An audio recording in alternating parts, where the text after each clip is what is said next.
Tina Davies. Keeping it real. I can't believe you had it done in 10 minutes. Well, I can give you a short version or a longer version. You basically led the way for the whole name of microblading. Yes, that's how it got born. How did you sort of get into pigment creation? And that's when Permablend was born.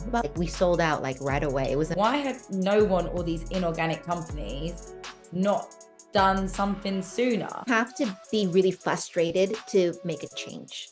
With the new fade range, you've kind of come back to where you come from, but with a lot more knowledge now. I've learned from I Love Ink that, you know what? It can be too dark. It can last too long. Really helpful as well that on that chart, you've got all that information. This is like a mini cheat sheet. That's a little gold nugget that you've just given away to so many people there.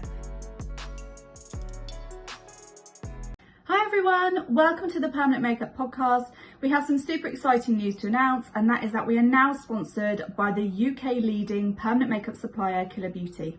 If you enter the PMU Podcast at checkout, you get 10% off your order. Enjoy the episode. Okay, hi guys, welcome to the PMU Podcast, episode 4. And today we are blessed with Tina Davies, all the way over in Florida right now. She has joined us as part of this episode, and this is all about her. Tina, thank you so much for joining us. I know we just had a quick little chat, but both Tamara and I have used your brands for as long as we've been in permanent makeup, and we're both super excited to know more, which we're going to hear loads about on this podcast, about the new fade range, which is going to definitely take the industry by storm. And I know you've been doing this a really, really long time, so your knowledge is just incredible. And I just feel really honored that you've agreed to do this podcast with us. So thank you for joining us. Oh, that's so nice. So nice. Thank you for having me. It's really an honor. And I love how the people in our industry are so willing to be open and to share and to help each other grow. So that's what we're all here for.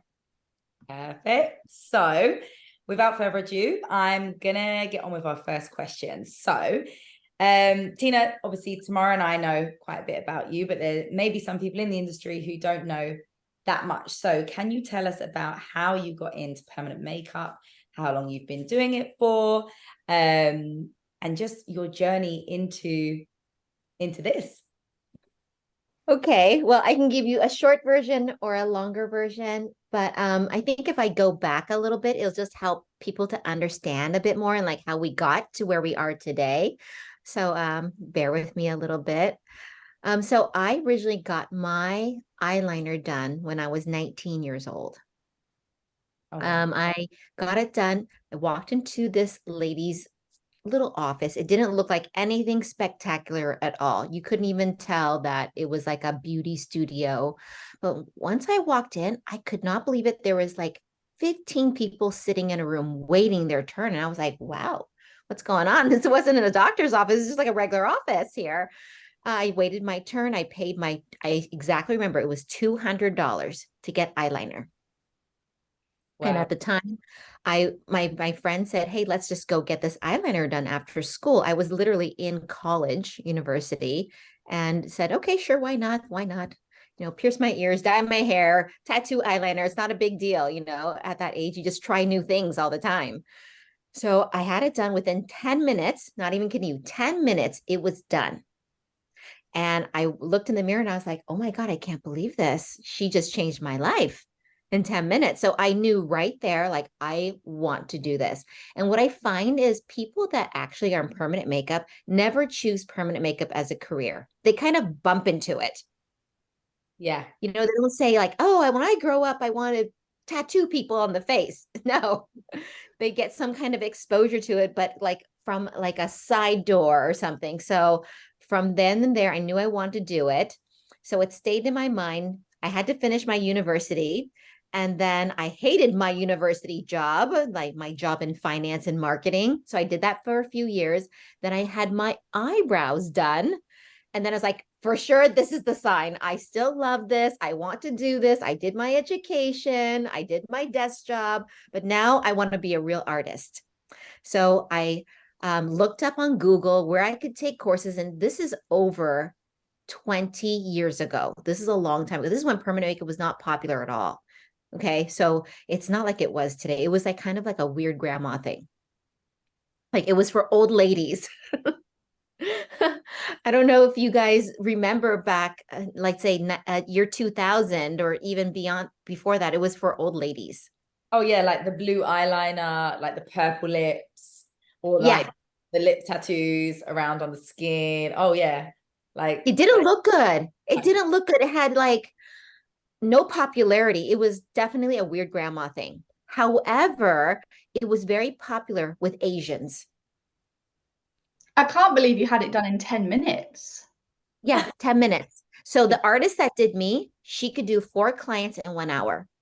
That's why she had a room of 15 people. It was just like next, next, next. And so did she do a pre-draw for you then? Or was it just like laid? She can literally do one line or one eyebrow, copy it to the next side without drawing. So based off of your standards now, would you say the job that she did then was good? It's very good. She's still working. She's very famous and she has a very high skill. Wow. But she doesn't work the way that we work. She works like in an extremely efficient manner. And it works. Her business is on fire. Probably has never advertised a day in her life. I love that. Okay, I need to know how to do eyeliner in 10 minutes. Seriously, right? But it's no service. There's no service. Just like close your eyes, buzz, buzz. Here's the mirror. Goodbye. Oh yeah. Yeah. You had that. She's the expert, right? She knows. So she doesn't consult you. She just does the job. And then you go, okay. She goes, come back in a few weeks for a touch up. And you're like, okay. So then I Googled where to find courses and I found a course like one-on-one because that's how I wanted to learn. I want to learn it one-on-one. So I found a lady to teach me for 1 week one-on-one and she taught me soft tap method. Have you guys ever heard of soft tap? Yeah, that's a really old method. Yes. Yeah. It's like hand poke tattoo. Yeah. Needles on a stick. So she taught me the soft tap method, and that's the first one that I learned. And I learned that method first, and then I went on to learn other methods. So from there, like machine method, and then it wasn't until fast forward 15 years that I came across this method at a conference that blew my mind. This man was showcasing how to tattoo eyebrows by using a needle on a stick and gliding it. Sound familiar? Yeah. Right. And that's where the microblading. Exactly. Microblading. So I first saw microblading 9 years ago. Oh, wow. Yeah. And what conference was that? It was in Florida at Nouveau Contour. Oh my God. Yeah. 10 years ago. I would say 10 years ago, Nouveau Contour. And before then, microblading wasn't a thing. But it was microblading that brought permanent makeup mainstream. Yes. Yeah. Mm-hmm. And Tina, also, I know that you obviously you've been doing it a really long time now, but I've had a look at your color theory course for the new range, and you've got a little bit of your background in there about kind of how you got into it. And did you find, and I know this was a little while ago now, but did you find it quite overwhelming when you went from your marketing finance job to kind of just into permanent makeup? No, because at that time, there was very little information. Right. There was not like there is today. There's all this theory and there's now all the CI codes. Before it's like, there's a few colors and some cheap machine with like one needle and the machine had the power to go up and down. Wow. There was very little information. So that's why the courses were so short. People didn't even know what they were really teaching. Yeah. So this man who'd shown you the microblading at this conference, you then went on to learn microblading first, but not through him, through this woman. Yes, I went to learn microblading. Well, because I have been tattooing now over 10 years. So when you see a new skill, it's not like you kind of go, okay, let me try to grasp onto this, right? Yeah. So he's basically gliding the needle in the skin. And back then, because microblading was not a thing here in North America, I had never seen it before. That was my first time, like 10 years ago, to see it at a conference. I was like, okay, this is really interesting. A needle on a stick, by pulling it, by slicing the skin. So I partnered up with my two mentors and we taught a class, the first class in the United States. And back then there was no name for it. It was just called embroidery. So I called it micro because it was small and it looked like a little blade. So I called it microblade and microblading. And from there, the term was coined microblading. And actually, to be honest, it's a terrible term. No one wants a blade on their skin, but it caught on and then it was too late for me to change the name. So wait, hold on a minute. So you basically led the way for the whole name of microblading. Yes, that's how it got born. That's how the term got coined. That's incredible. I didn't know that. Yeah, pretty neat. Long time ago.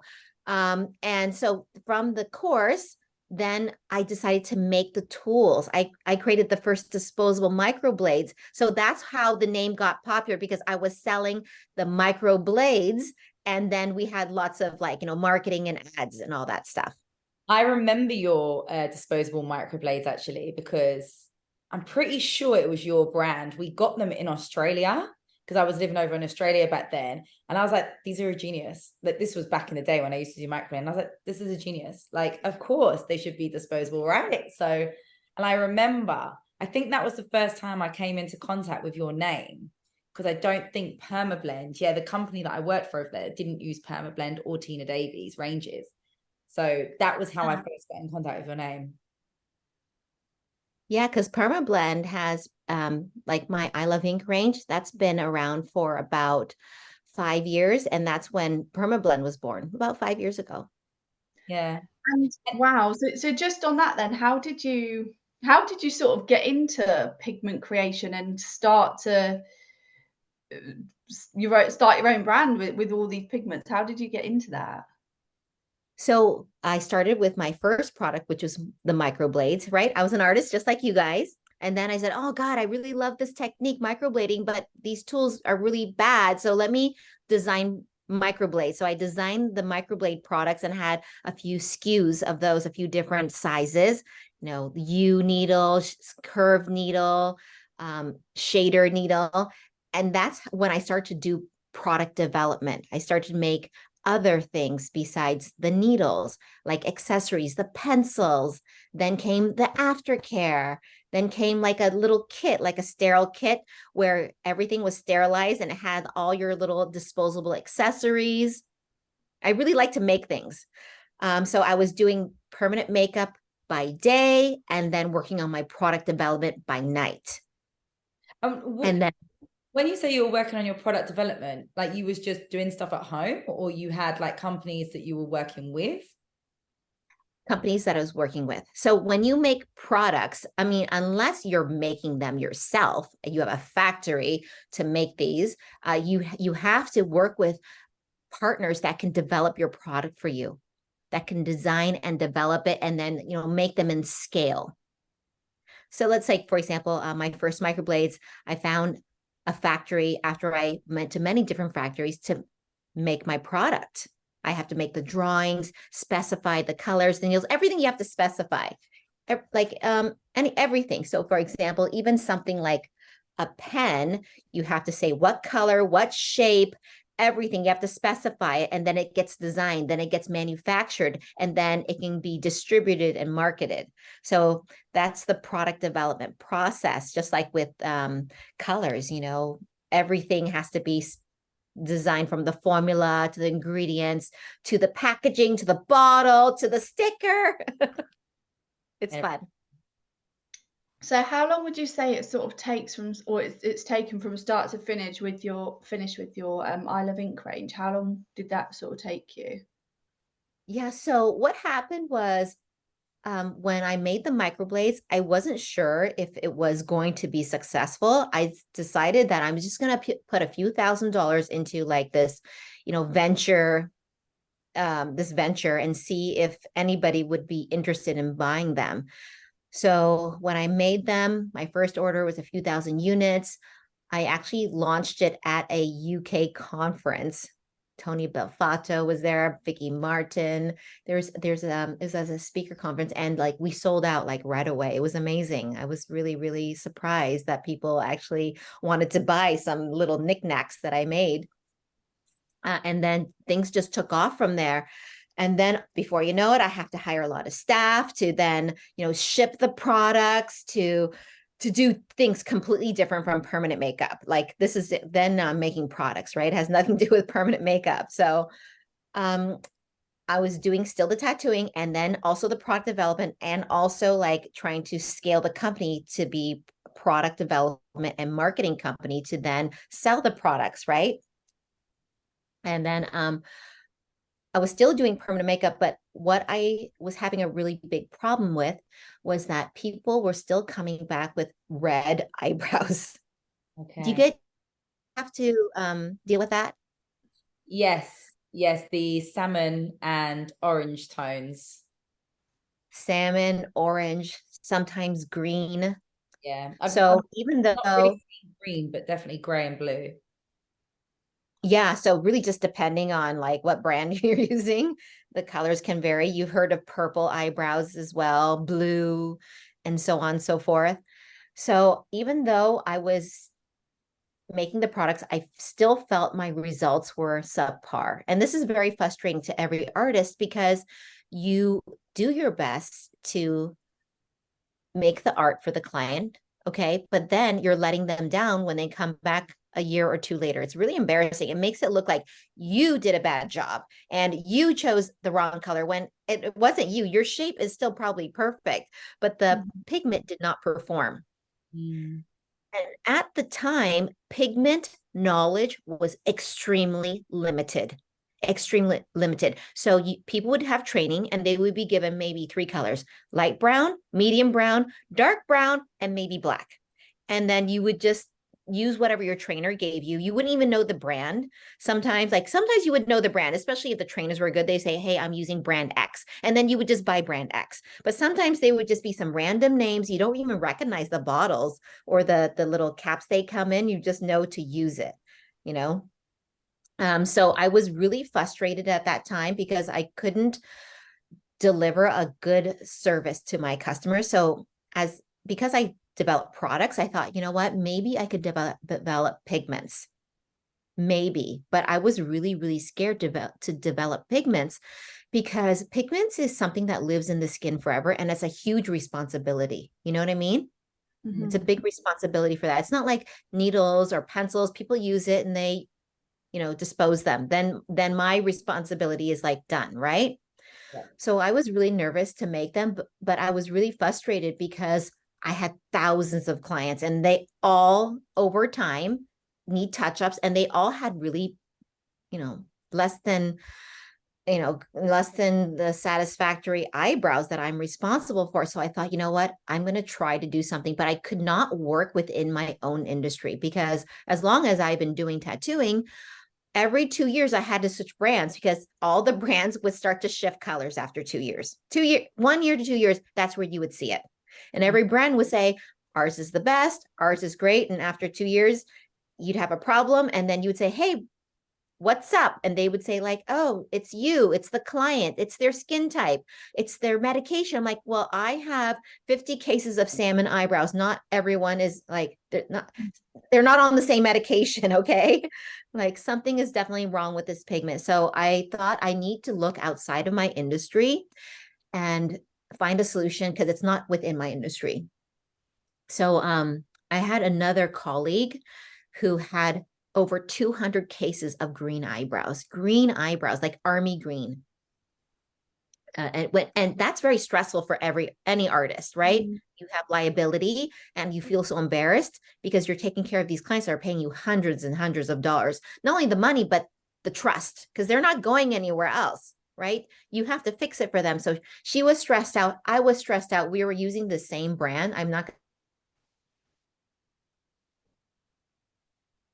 Oh, I can't hear. Yeah, I can't hear you, Tina. Tina? We should try it out. So Oh, secretly, we Tina? started trying out tattoo ink. Tina, sorry, we just missed. We just got up to and then it cut out. We couldn't hear you. We could see you moving and we couldn't hear you. We got up to where your colleague was getting the green brows and you were stressed out. You were both stressed out. You were using the same ink, but you weren't going to name the brand. That was exactly where it cut out. Yeah. Oh, yes. So she told me, she's like, Tina, I went to a tattoo show, like body tattoo show, and I bought these tattoo inks and I used it on the green eyebrows and it covered up. Here's the picture. It's been a few months. The green didn't come back. And at the time, like we were told never to use tattoo ink, never, never, ever. It's dangerous. It can maybe cause cancer. Even on the label, it says do not use around eyes. And if you ever call tattoo brands and you ask them for support, like, hey, can I use this for brows or can I use this around the eyes? They would always say, no way, Jose, like don't use it. But she's like, hey, it works. Secretly, me and her started using tattoo inks by World Famous. World Famous is the how do you say, the granddaddy brand of Permablend. Okay. Yes. So that's how it happened, is we started to use World Famous. We also had some like OG artists, like people like ourselves that have been in the industry a long time. So we were, we need to find solutions. We weren't afraid to try things, so we were trying these in the background and kind of like sharing notes. And after I started using World Famous for a few months and I started to get really comfortable with it, I decided to reach out to the founder, and his name is Lou Rubino. And his sister name is Anne-Marie Rubino. And I said, hey, Lou, I have 50 questions to ask you about this ink. Does it cause cancer? Can I use it on the face? Why doesn't it change color? Why does it last so long in the skin? Blah, blah, blah, blah. All this stuff. And he's like, okay, you have too many questions. Like, why are you asking me? Because in tattoo culture, tattoo artists, they trust their inks. They use their inks. They don't question it. It performs. It doesn't, like, if they tattoo a portrait or a brown dog or a brown horse, it doesn't become a salmon horse, or a different color. So it's very reliable. It's very dependable. Like, it must work. Their clients would never tolerate you tattooing something on their skin and fading out after 1 year. Like, it would not fade. No. And so that's what I was looking for. Like, me and my friend and like a lot of our colleagues were looking for pigments that were stable, because everything that we had ever used in the past, 5, 10, 15 years, after 1 or 2 years, it would start to underperform and it would start to make our reputations look bad. And we were just really frustrated. So I asked Lou, like, hey, Lou, can you make a line for me? Make it for me. I'm going to market it to my permanent makeup community. And he was so willing to work with me. And he was like, yeah, sure, no problem. And he's a product developer himself, similar to where I was coming from. So we collaborated. So he would be my manufacturer and I would be the designer of the colors. So I would choose the colors. I would design exactly like how much cool or warmth or light or dark I would want in the color. So that's how I Love Ink was born. Okay. So Permablend, was that already a company? Or was yes. that was all, so Lou is the grandfather of World Famous or of Permablend? World Famous is the tattoo brand. Permablend is their permanent makeup brand. Yeah. And Permablend had a range of colors, but at the time, nobody knew about them because their focus was not permanent makeup. Their focus was tattoo, World Famous brand.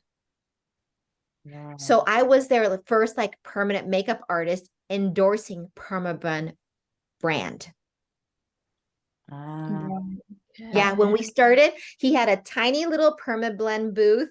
Like, they had nothing, like it wasn't known. And people so we spent a lot of time developing the product and then marketing the product so people would understand what is Permablend, what is I Love Ink, what are the ingredients? Why do they work? What is the performance like? So I had to test and educate the community about the colors and how they performed. And I really took that seriously. Yeah, of course. Because like you say, it's a massive responsibility putting something, you know, permanent, semi-permanent on someone's face, not to mention with your name on the bottle. Yes, exactly. And from there, the line just blew up. The name of Permablend blew up, and people started to fall in love with the range, the pricing, the performance. And like literally you would tattoo it in the skin and 90% of the color would be there. Yeah. Which was very different from inorganic pigments that a lot of people had been using in the past. Because with inorganic iron oxide pigments, they lose about 50% of their strength and they start to basically fade out in about a year to a year and a half. So why you might not know this, but why had no one or these inorganic companies not done something sooner if they knew that their pigments were fading out to this? Why were basically you the first person to put two and two together, that these other companies who were already doing it didn't think that they needed to change something? Do you know? I think you have to be really frustrated to make a change. Okay. And you, like as a product developer, you have to also design for the needs of the artist, your customer. So typically how it works is companies have chemists that design a range. But if their product research is not strong, the user needs research is not strong, they'll just make a whole bunch of stuff that might not fit user needs. So the product designer, if they are also the product user, they can come out with a great product. For example, the mom that invents the perfect baby bottle, she knows exactly what babies need, and she knows how to design that product because she is so intimately tied with those needs. So that's why, like, if you have just chemists making stuff, if they're not so closely in tune with the user's needs, it'll never have a great product market fit. So like when I make things, I only make very specific things that have a very great fit. Like, for example, I have cartridges. I don't have 30 different sizes because for permanent makeup, we don't need 30 sizes. We need maybe 5 sizes, right? So I just design what's extremely necessary. So even like I Love Ink, the range, like before people were used to having like 30 colors of inks or pigments. You don't need that many. You actually really only need 3, a light, medium, and a dark. But then it's nice to have a range because there's people in between, right? And there's clients in between. But it's really difficult to mix everything. Then, you know, it's hard to you never know exactly what your formula is because you mix like 3 things together. So that's why like in I Love Ink, there's the light, the mediums, the darks, the warm, and the cool. And that's what fade is too, right? Yeah, which we are going to come on to. But before we come on to that, I'm just going to ask you, which you have briefly touched on it as well, but what have you seen change most within the industry for the better or for the worse? Oh, the skill is amazing. Because of social media, we are able to share information so quickly. Like the art and the skill that is out there now is so high. Like before, when I was learning, it would take me 5 years to learn something, to get good at it, just because there wasn't the information sharing. Right now, it's like people can literally be a student and start doing great work after maybe a year or 2 because they can fast track their skills and their knowledge so quickly by literally, you can just look and learn online just like this. In 1 hour, you can learn so much by doing this. Yeah. Like just like you can learn Russian skills, you can learn Vietnamese skills, you can learn from these artists that you would never have access to ever. So I think the biggest change is definitely the skills have improved so much. Like there's no more like permanent makeup is no longer a weird grandma thing. It is like something that is like to be reckoned with. Shaded eyeshadow, you know, pixelated brows, like lip blush. That's so beautiful. It's not your grandma's permanent makeup anymore. And not only that, but the products have improved because the thing is, permanent makeup cannot become mainstream unless the pigments are fantastic, because the pigments live in the client's skin. And the clients are walking around with it, right? So if this looks fantastic, all my girlfriends are going to want this, right? If this looks fantastic. But if this looks blue and my lips look purple, no one's going to want it. Right? So what's so exciting is like, as the pigment, but as we learn about pigments, like what we like, what we don't like, the pigment development and innovation only gets better. Like, I've learned from I Love Ink that, you know what? It can be too dark. It can last too long. Yeah, that's just what I was about to say actually, Tina, is do you feel as though you've almost done, like, you're almost back to where you were in regards to, you're like, actually, I do want an inorganic range now, which is why you've come to, with the new fade range, you've kind of come back to where you come from, but with a lot more knowledge now? Yeah, absolutely. So I would say, like, years ago, here we were with inorganic iron oxide pigments, not stable, not lasting long enough. So the clients are not happy. Then we had inorganic tattoo pigment, basically. Lasts too long, can be oversaturated, no ability to change. So we have to go in the middle. And that's what innovation is about. You make something, you get user feedback, user testing, and then you improve, and innovate. That's where you get the feedback, the data, and then you can innovate. Because when you make products, you can't make everybody happy, but you need to improve on the most important needs. So are you innovating the I Love Ink range at the same time as bringing out the new fade range, based off of the fact that you have noticed quite a high level of saturation, tattoos that last quite some time? So I know obviously you're going down the fade range, but are you, what's happening with the I Love Ink range? Yeah, so I'm innovating that as well. So how to make that better, how to meet the needs of people who want a longer term solution. Like, everyone is different in their business. You run your business a certain way. Tamara runs her business a certain way. I run my business a certain way. So depending on the client's needs, it's just like, do people want, for example, hair color that lasts, how long, right? How much are they willing to pay? So once we have a good range of products, then we could recommend the proper solution for each different clientele, right? Because not everybody can suit a forever pigment, nor does everybody suit a 1-year solution. Because, like, to be honest with you, if you've been using I Love Ink and your clients are used to I Love Ink, they don't want to have touch-ups every year. Mm-hmm. They're like, what is this? I paid money. I have to come back in a year. They're not going to like that. So you might have to still keep them up with, like, a longer lasting pigment. But if you have clients that have been sitting on the fence, nervous to get it done, you probably both have friends that have known you for years, still haven't had it done, correct? Mm-hmm. They still haven't committed. If you have something that's more semi for them, they're going to be like, okay, I'm finally ready. Okay.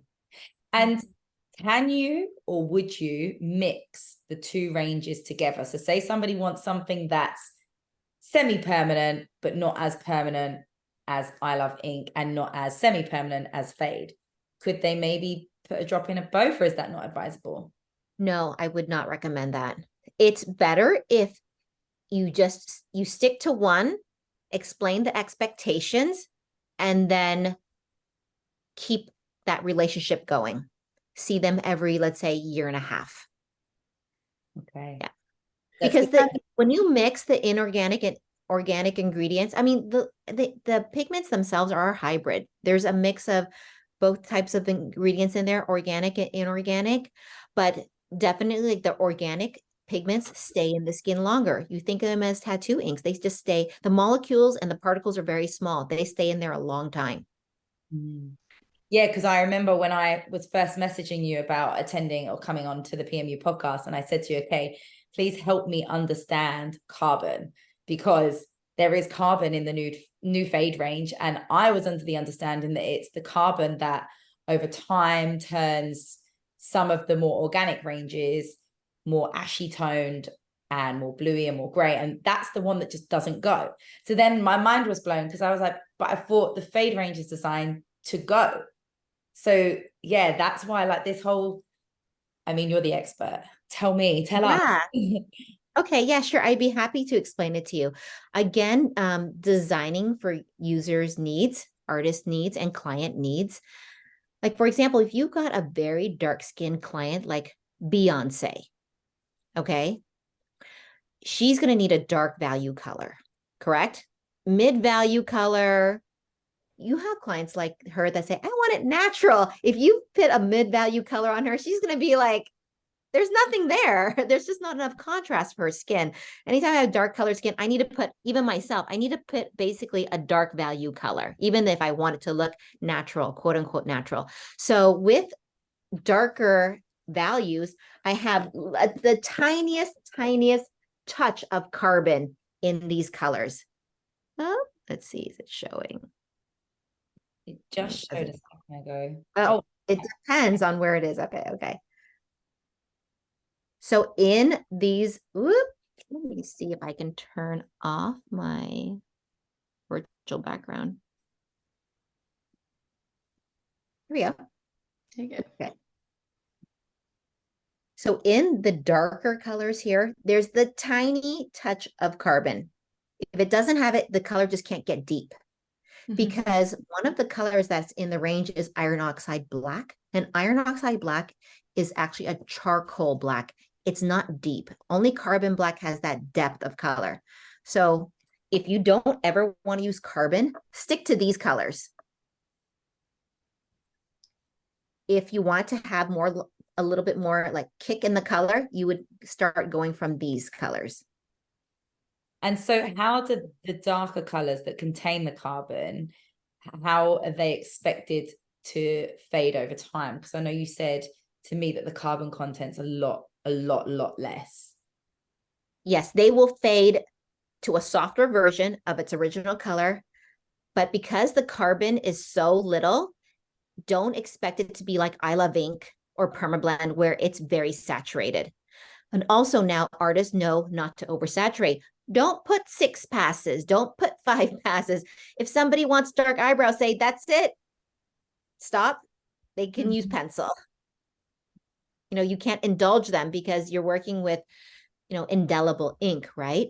So I'm able to give you inorganic colors that break down, that fade into a softer version, but these have such little carbon. You still have the depth, but it's not high carbon where it looks like those gray tattoos. It just fades softly. And then when you have this color skin, you touch them up in a year and a half. No big deal. They want to be dark anyways. Would you say that it fades and does it tend to stay the same color but just a lighter version, or do you find that there's any shades that you can see? It just becomes a lighter version. Now, because these are inorganic colors, the color particles themselves, the ingredients are iron oxides. So iron oxides are duller in color. They're not your bright red, your bright orange. They're going to be your duller reds, duller yellows, and they're just softer. So immediately after, your clients won't have that brightness in their skin either. They're almost like a, you know, when you take a pencil, you put the pencil to the brows, that's what it looks like. It looks more muted, more like watercolor. So with these pigments, you'll never get that really strong, vivid color that you would get in like Permablend or I Love Ink. It won't be that vivid. And do these colors need a corrector, or is that something that you're waiting to see over time that may need developing? You will need a corrector when a client has cool skin.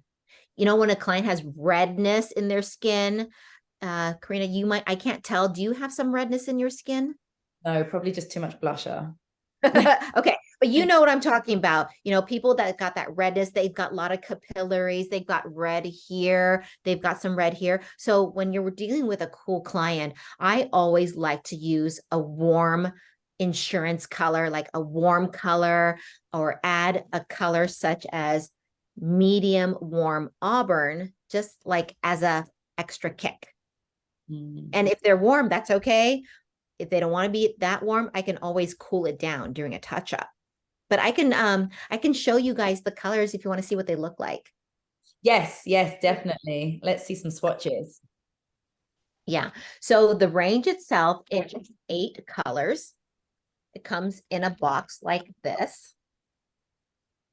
And it's going to be coming to the UK early September, like September, fall. Okay. Very, very soon, 2023. It has a chart.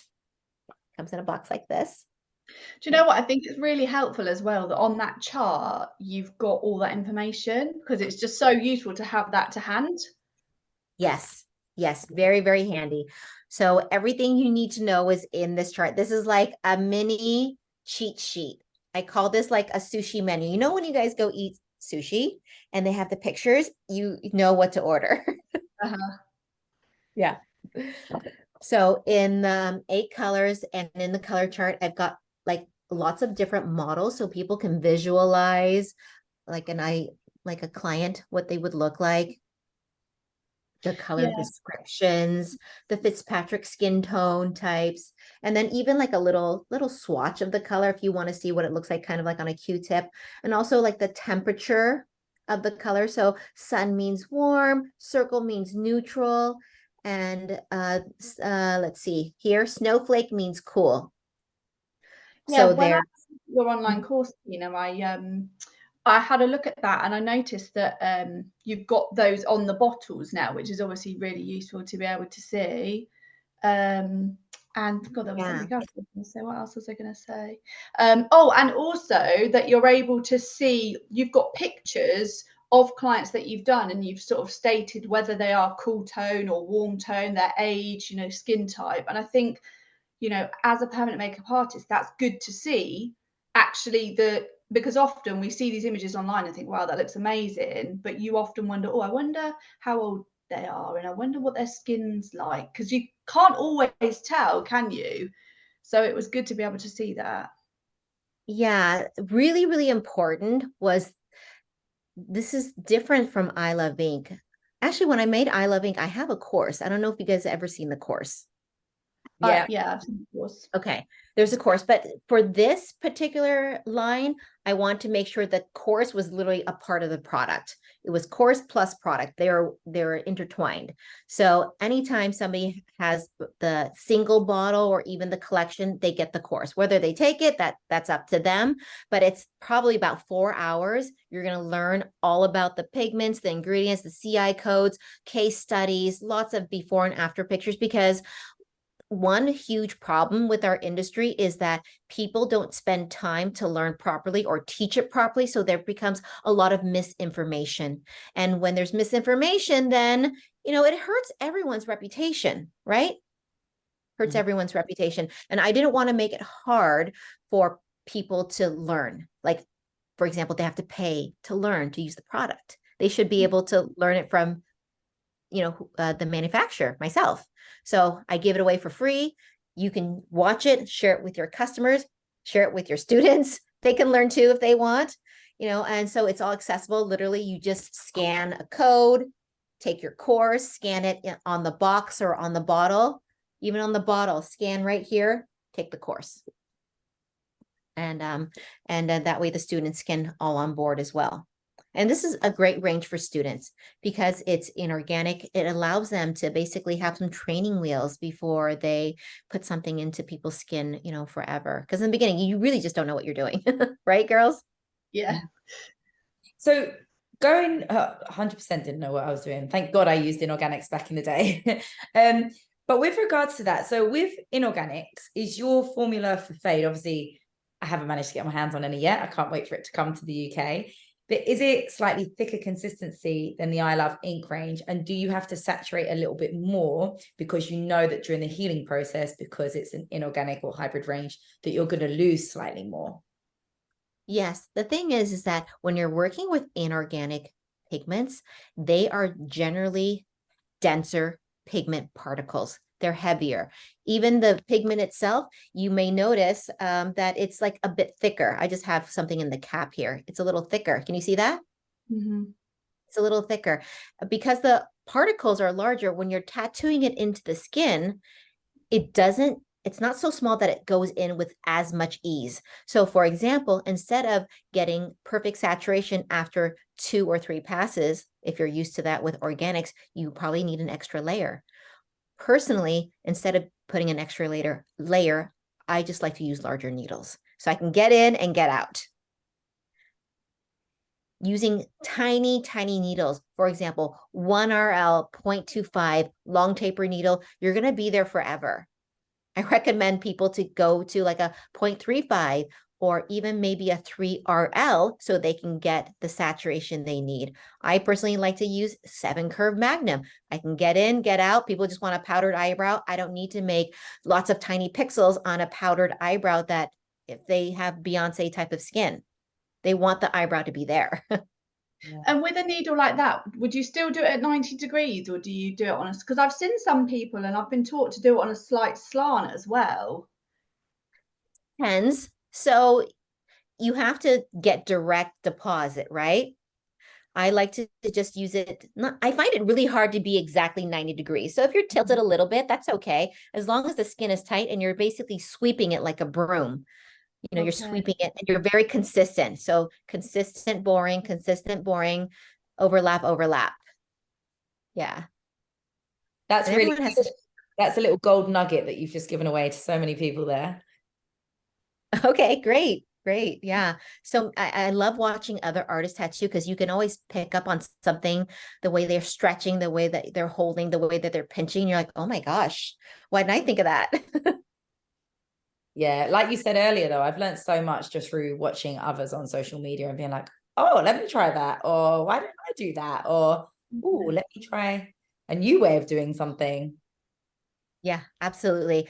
So with the line, you just need to keep in mind that you want to saturate to the level that you want to see. So for example, let's say you're tattooing a medium.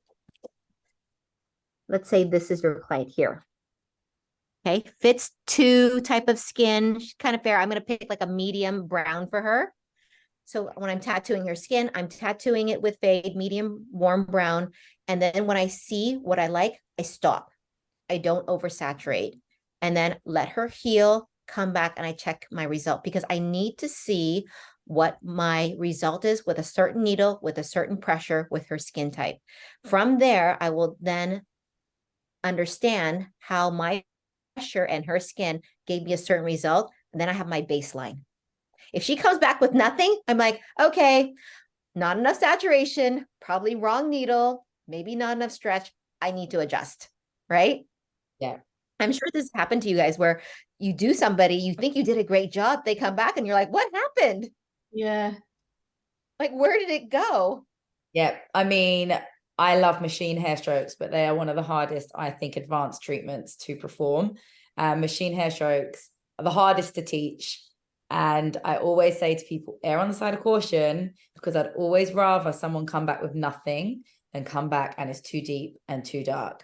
But then, you know, when you've like finished the beautiful set of brows and then the client comes back and there's nothing there and you're like, okay, here we go. Yep, here we go again. Yeah, you know. Well, that's why I still love microblading, because with the right pressure and the right technique, 1 pass, it's in.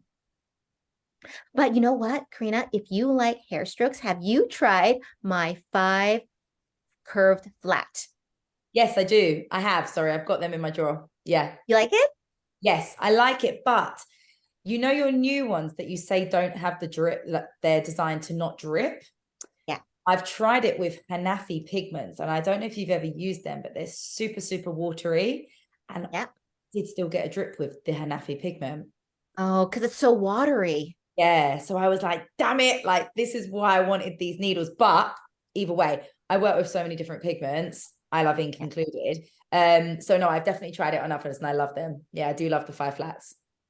Okay. Yeah, because you can pull a nice line with it with a low voltage, going slow. Yes. Yeah. And that's my favorite thing. And it gets so much like pigments, like pigments, hair strokes. My hair strokes have just sped up. I use 5 flats a lot. Oh, okay. Cool. So I thought I would just show you guys the colors so you can see what they look like. Okay. Yes. Yep. Okay. All right. So let's start with the light, warm blonde.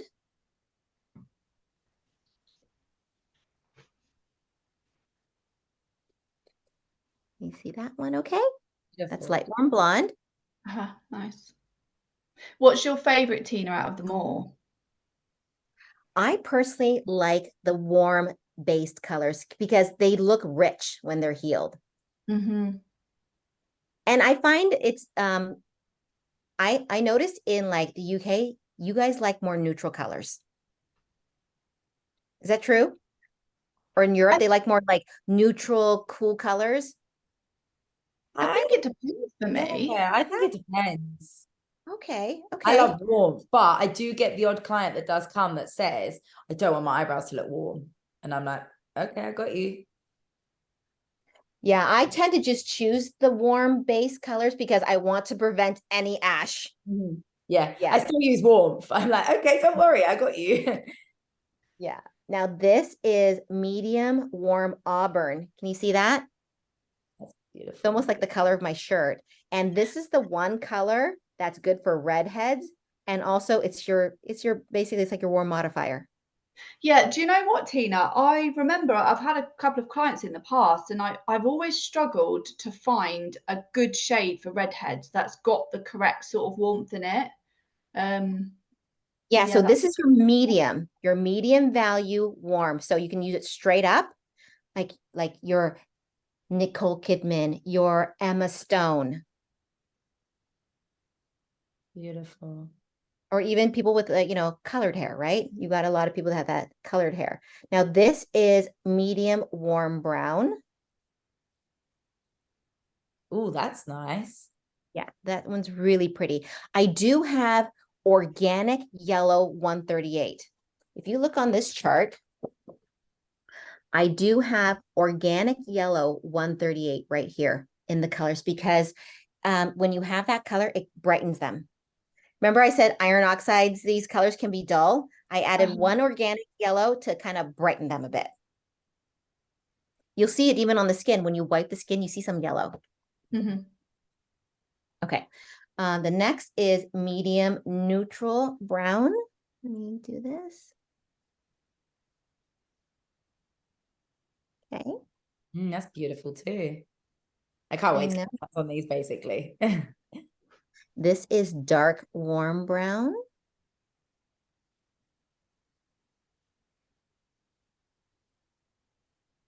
This is dark neutral brown.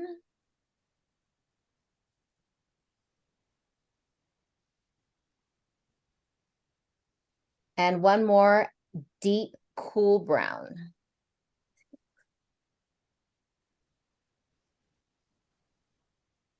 So all of these colors here have tiny touch of carbon. The darker it is, the more it has. Okay, greatly reduced carbon, but obviously when you get here, it has a tiny bit more. All of these colors have no carbon. So if you want to guarantee that it's not going to be there or barely there, you stick to these colors. Does that make sense? Yes. That makes sense. Just going back to correctors, those ones with the tiny bit of carbon, will there be, so say your client does come back a year and a half later and you do want to warm them up because they have naturally just gone that slightly bit cooler because of the carbon content, would you say to add the Albany one as the modifier? You would? Yes, absolutely. Because when your client returns and they need to get warmed, you always have to put warm in their next color. You have to balance it out, to pull it in that direction. You can't just put this, if you use this last time, let's say this, you can't just put this on top. Right? You can't just put this on top because you're going to ash them out. Once you are doing permanent makeup, when you're doing maintenance, then you're always kind of color correcting because you're no longer working with virgin skin. Like hairdressing, right? They're always putting toners to fix my orange hair, my bronze highlights. Yeah. And then have you, Or do you know how the fade range is impacted by laser removal or saline removal? Because say, for example, somebody did want to get them removed and they didn't want to wait the time. Yeah, do you know the response of the fade range? I do know that the inorganic colors are easy to remove, and so is carbon, and it's easy to remove. However, because it has not been in market for more than a few months, I cannot say specifically. So I think probably after, I want to say a year to year and a half, when clients do want to remove it for whatever reason, then we can say exactly how it behaves. Because how does organic yellow behave under a laser? Organic yellow under laser, when you try to remove it, it's very hard because the laser cannot see the yellow. It cannot see the yellow. So it's very hard to remove. It's almost impossible to remove. So if you have clients that are, hey, I'm not sure if I want to get permanent makeup, I might want to remove this, do not do it to them because they will not be able to remove it. That's the fact. Yeah, even like carbon black is hard to remove. Someone gets a tattoo, it's a wolf, they have to do at least 6 treatments, and even that black is still there. It's hard to remove. And I know that's an issue. I know people have raised issues where like, okay, I tried to remove love ink from the skin, I still see this yellow. Well, then, tattoos we never promised that they could be removed, unfortunately. I do laser tattoo removal, so I have removed a few, and I'd have a thorough consultation with the client, and I make them aware of the potential colors that we could see, because obviously all different brands, sometimes you can have yellows, oranges, luminous green. I always make them aware of that, but actually, as long as they're happy to have a tattoo over it, which I would say 90% of clients are, it may just be that their skin is now too saturated and they want something different. I've only actually removed one of my own, which was my auntie, who was my second ever client. But the rest have been others, so I kind of don't know what ink's in their skin or what it's going to look like. But actually, as soon as you go over that with either an inorganic or an organic again, actually that yellow that you may have seen, or the orange, actually you can't see it anymore. So it's, I think it's a commitment, isn't it? Once they've decided they want a tattoo, and exactly. People that have it want to remove it. They always just want to put it back in. They still want it. They just didn't want the boo-boo that they had before. Yeah. I've made my best friend, and she's been the person that I've trialed everything on over the years, remove hers so that I can redo them. And I've been the only person that's ever done them. So yeah, I can't wait to get my hands back on them.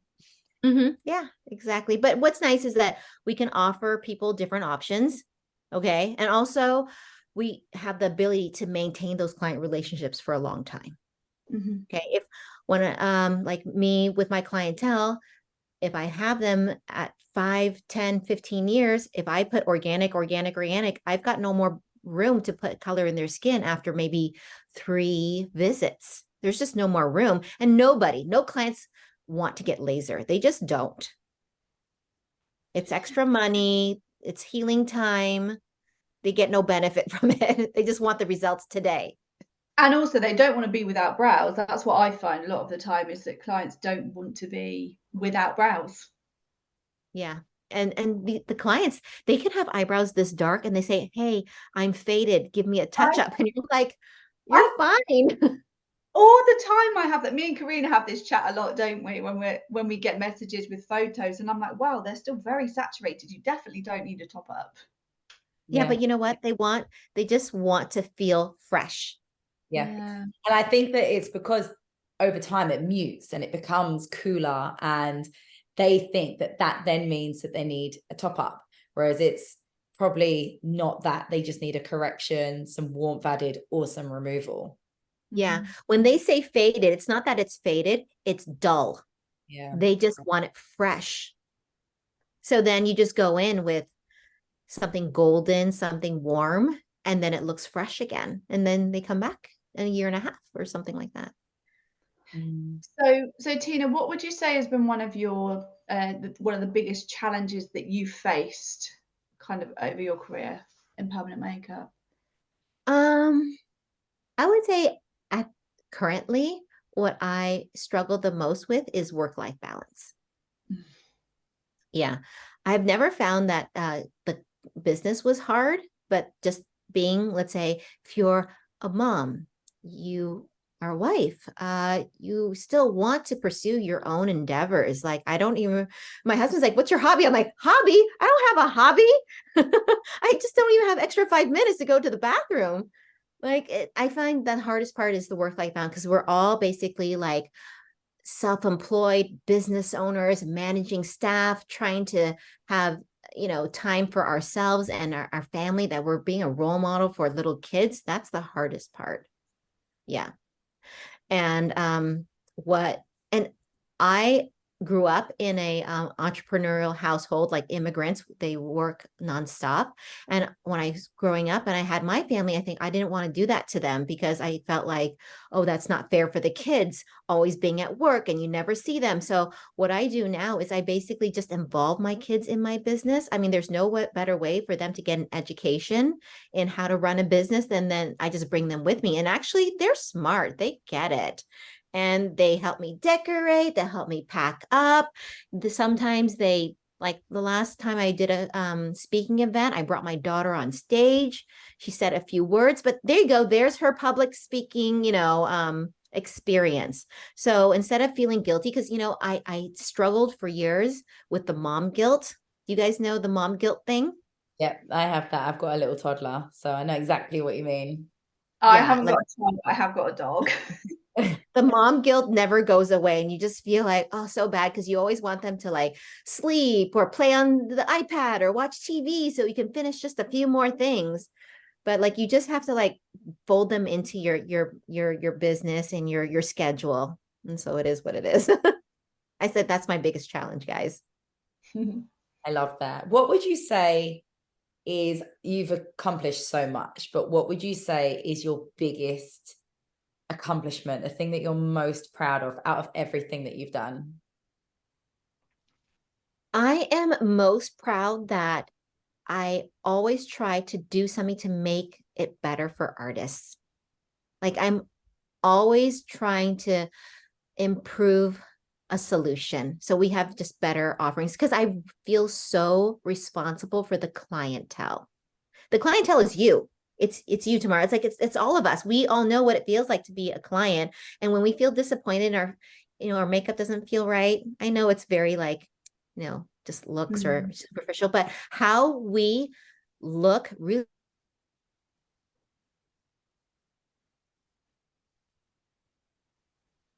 I think you've just dropped out again. Okay, she'll be back. Tina? Really happy that I'm able to contribute to artists that can deliver that magic to their customers. So I'm so sorry, it cut out again. We got up to you're really happy. Yeah, I'm so sorry. I don't know why it's just randomly. Tamara and I can hear each other, but there's something that stops us from being able to hear you. I'm so sorry. Would you repeat that you're really happy with the things that you've been able to contribute towards the industry? Yeah, what I'm most proud of is that I'm able to make something that makes people happy. Like I made, let's say, pigments, and then it makes artists be able to deliver a wonderful service to their clients, which in turn, when they look better, they feel better. It's just something that for a lot of, I would say most of our client is women. It's very important to us, because when we look good, we feel good. Right? So that's what I'm really happy to be a part of, is if I made your eyebrows look good, yay! I love that. And if I was able to help you guys have your business, feed your families, and grow that way, I'm really happy for that. Like, you are like thousands of miles away from me, but you have my pigments, which are in your client's skin, and they trust you and they come back to you over and over again. Like, I'm so happy for that you can deliver that service. And, doesn't matter where you are, you'll always be able to have a way to feed your family because you've got that skill. That's a very interesting way of putting it, actually. Thanks to you, I can pay my rent. I can pay my mortgage. Well, you know how like sometimes you have a client Directly. and yeah, like sometimes you have clients, you're like, oh, I had 5 clients this week. I can go shopping, I can buy groceries. Like it's a wonderful feeling. You don't have to depend on anybody. And you didn't have to like go into thousands of dollars, hundreds of thousands of dollars and 4 years in debt to then, have a job. You can make your own job. As long as there's women on this planet, there'll be demand for your services. And it's such a niche, specialized technique. You'll never run out of clientele. Never. Very, So very. that's what I love. I love that I enable artists and I help them make their clients happy. Love that. Yeah. So Well, how about you guys? What do you guys love? I mean, I love what I do. I'm very lucky to be able to say that I love what I do, so I don't feel like I actually do a day of work in my life. And I'm a relatively new mum. My daughter's 22 months old, so I'm still figuring out motherhood, and I freaking love it. And I want another one soon. Hopefully, God willing, that it will happen. And yeah, I'm enjoying finding that balance though, because it's very hard. Like you say, the mum guilt's, it's quite difficult, especially when she was so much younger. Hence the reason why we do a lot of these podcasts at night. Tomorrow's really, I'm really grateful that tomorrow can always meet at night, because then I can put my daughter to bed, but then yet we can still be business women, and we can still do this, and we can still, talk about things and meet other amazing people in the industry. So yeah, luckily I just don't feel like I work, although I do. Yeah, absolutely. It's so fun. Every day, like making a client, feel their best. It's just fun. Mm-hmm. And I'm I so think glad I do financial services. it's nice to be Sorry, able Tamara, to go ahead. it's nice to be able to offer clients something that is natural, because so many clients come to me and they say, oh, I really want my brows done, but I don't want them to look like slugs. And I'm like, neither do I. And I think there's that old sort of prehistoric, they're going to be big and dark and they're going to be like green, and actually we can give you a really soft powder effect, and people say, oh, is that makeup? And I think it has really moved on. So I really enjoy just being able to offer such a natural result, even though it's a tattoo.